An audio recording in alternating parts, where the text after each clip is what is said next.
there is an intoxicating freedom associated with going to sea. You know, you cast off all of the boundaries and restrictions of an earthly existence on land, and you're free to simply bound over the seas, and everything's a new adventure. It's a celebration of love and life and questions and answers and personal energy that makes fishing an amazing way to make a living.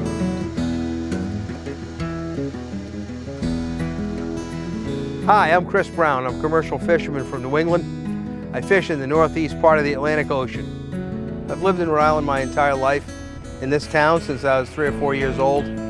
Yeah, I remember when my grandfather bought his first boat, and I just fell in love with it immediately. It was just something I knew from the minute that I encountered it that it would be a big part of my life going forward. You know, years ago, the goal was to catch everything at once, and we got good at that. In those days, we had simply looked at the ocean as being inexhaustible. That was not the case then any more than it is now.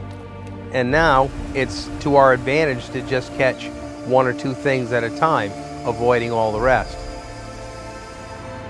Of all the changes in fishing, the biggest changes have come in management. We have had to take aggressive measures in order to ensure our survival. The good news is that we have the Magnuson Act. Since its reauthorization and the establishment of annual catch limits and measures to foster accountability, I think it's brought a dialogue back into the fishery that was missing. It isn't perfect, but I think the United States of America manages our fisheries far better than any other nation. You know, we still have great shoals of fish. Our fisheries are a national treasure, and any fish harvested in conjunction with the Magnuson Act should be eaten. Rest assured that the limits that we harvest are safe. I think American seafood is the greatest in the world, and that it is something we should celebrate on a daily basis.